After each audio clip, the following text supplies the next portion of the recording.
आप देखिए साथियों, आज मध्य प्रदेश के सीधी जिले में संविधान दिवस के अवसर पर आज एक कार्यक्रम है और यहाँ मध्य प्रदेश के तमाम कार्यकर्ता जो पीपल्स पार्टी ऑफ इंडिया के द्वारा ये कार्यक्रम लगाया जा रहा है, हम सर से जानने की। सर, ये क्या कार्यक्रम था जो आपने माल्यार्पण किया बाबा साहब का संविधान दिवस के अवसर पर? आज के दिन 26 नवंबर 1949 को बाबा साहब डॉक्टर अम्बेडकर ने संविधान सभा को, जो भारत का संविधान उन्होंने तैयार किया था, उसको समर्पित किया था राष्ट्रपति, तत्कालीन राष्ट्रपति डॉक्टर राजेंद्र प्रसाद। तो सर बताइए, किस तरीके से ये पूरा उनका संविधान सभा का जो सफर था, किस तरीके से रहा बाबा साहब का? बाबा साहब डॉक्टर अम्बेडकर के साथ कुछ 7 लोग थे, इसमें डॉक्टर के चेयरमैन बाबा साहब अम्बेडकर थे। लेकिन समस्या ये थी कि जब संविधान लिखने की बात आई तो लोगों ने साथ नहीं दिया, जो ड्राफ्टिंग कमेटी के लोग थे साथ नहीं दिया, और बाबा साहब डॉक्टर अम्बेडकर को अकेले संविधान को लिखना पड़ा। और बाबा साहब अम्बेडकर जब संविधान लिख करके संविधान सभा के सामने प्रस्तुत करते थे, उस पर बहस होती थी। बहस होने के बाद जो निचोड़ निकलता था उस पर जो है उसको अनुच्छेद के रूप में तब्दील कर दिया गया। और प्रायः ये देखा गया है, जब हम संविधान सभा की डिबेट पढ़ते हैं तो देखा गया है कि बाबा साहब ने जो भी प्रस्ताव रखा, उस प्रस्ताव पर लोगों को जो है उनका जवाब नहीं बनता था। अंततः बाबा साहब की बात मान करके उसको सर्वसम्मति से उसको स्वीकार करना पड़ता। इस तरह से उन्होंने संविधान निर्माण में अपनी भूमिका निभाई। क्या आज पूरा देश में जो संगठन जितने भी चल रहे हैं सब बात करते हैं कि संविधान बचाओ, संविधान बचाओ, क्या संविधान बचाने से काम चलेगा या उसको पढ़ाने से काम चलेगा? जहाँ तक संविधान बचाओ करने से कुछ नहीं होने वाला।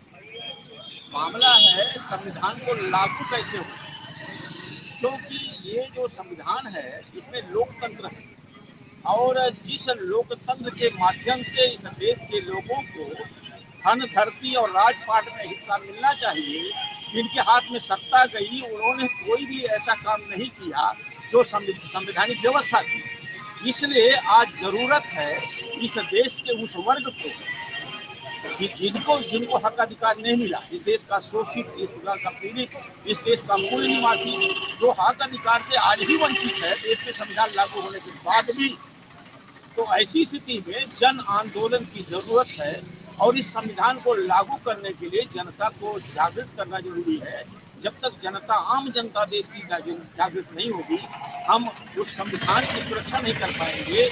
यद्यपि संविधान इस देश के जो we the people of India जो लिखा है, हम भारत के लोग भारत को एक संपूर्ण प्रभुत्व संपन्न राष्ट्र बनाना चाहते हैं। तो संपूर्ण प्रभुत्व संपन्न राष्ट्र तभी होगा जब सभी लोगों को उचित भागीदारी मिलेगी। लेकिन ये उचित भागीदारी शासक वर्ग जो है, जो इस देश में शासन करती जमात है, वो उसको देना नहीं चाहते हैं। और इसलिए देना नहीं चाहते हैं क्योंकि इनकी संख्या इस देश में 90% है, और 90% अगर इनको हक अधिकार मिल जाएगा, जिन लोगों ने पीछे सन 50 से पहले जिन्होंने शासन, प्रशासन, जीवन के सारे क्षेत्रों पर एकाधिकार कब्जा बना रखा था, उससे उनको संविधान अगर लागू हुआ तो उससे उनका हक मारा जाएगा, और 10% लोग मात्र घंटा हिलाएंगे और देश के 90% लोगों को हक अधिकार मिलेगा। इसलिए वो लागू नहीं कर रहे हैं कि वो एक अधिकार बना दें।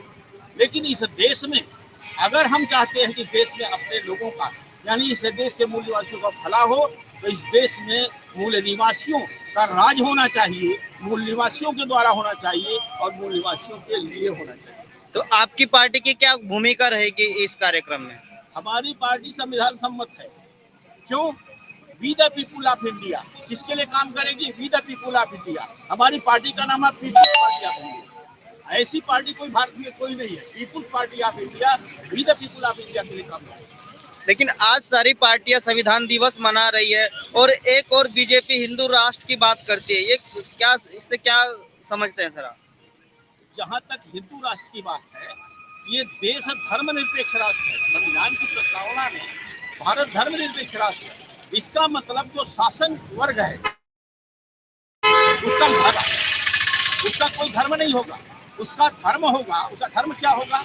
उसका धर्म है समता, स्वतंत्रता, बंधुत्व और न्याय। इसको प्रस्थापित करना और साथ साथ we the people of India, Bharat के लोगों को शिक्षा, संपत्ति, रोजगार, इसकी व्यवस्था करना उसका काम है। ये घंटा हिलाना, ये धर्म की राजनीति यहाँ नहीं चलेगी। यहाँ पर ये भारत सेकुलर देश है। ये क्योंकि इसका जो है, इसमें राज्य का कोई धर्म नहीं। जो सत्ता होगी उसमें कोई किसी धर्म का पक्ष लेकर के कोई शासक काम नहीं कर सकता है। इसमें सभी को देखना पड़ेगा जो संविधान संबद्ध बातें हैं। सर, आज हम देखें तो भारत देश में युवा एक बढ़ चढ़कर संविधान को बारे में जानने की कोशिश कर रहा है, लेकिन आज भी वो संविधान दिवस के रूप में मना रहा है। तो क्या संदेश रहेगा युवाओं के लिए?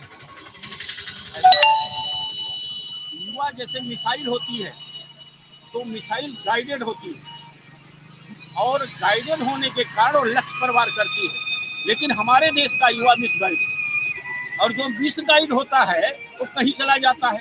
आज जो जिस युवा की हम बात कर रहे हैं, कहीं उन दुश्मनों के खेमे में भी दिखाई देता है, हमारे भी खेमे में दिखाई जाता है। इसलिए मिसगाइड है, उसको गाइड करने की जरूरत है। और इसको गाइड करने का काम अगर भारत में कोई दल कर सकता है तो पीपुल्स पार्टी ऑफ इंडिया के अलावा कोई नहीं कर सकता।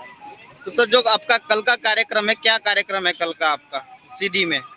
सीधी में हमारा जो है उधर 28 तारीख को राष्ट्रपिता फूले का जो है स्मृति दिवस है और आज 26 नवंबर है, बीच में 27 तारीख है। तो जो ये 27 तारीख को ये जो हमारा कार्यक्रम हो रहा है, ये मूल निवासी पहचान दिवस है।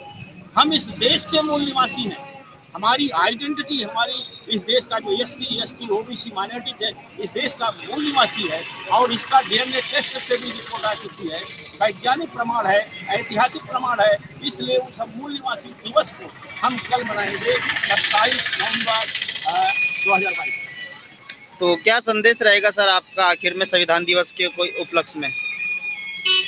हमारा यही संदेश है कि इस देश का युवा, इस देश की महिलाएं, इस देश का जो है पूरे देश के नागरिक जो इस देश के मूल निवासी हैं, जिनका हक मारा जा रहा है, वे लोग एकजुट हों और जन आंदोलन जब तक नहीं करेंगे तब तक समस्या का समाधान के लिए जन आंदोलन में तैयार हो गए।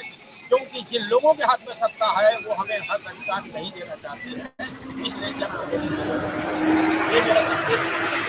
साथियों, अभी हमारे साथ बातचीत कर रहे थे पीपल्स पार्टी ऑफ इंडिया के जो राष्ट्रीय उपाध्यक्ष है। कल उनका एक पीपल्स पार्टी का एक बड़ा प्रोग्राम है, यहाँ राष्ट्रीय लेवल का कार्यक्रम है जिसमें पूरे देश के कोने कोने से लोग आएंगे यहाँ।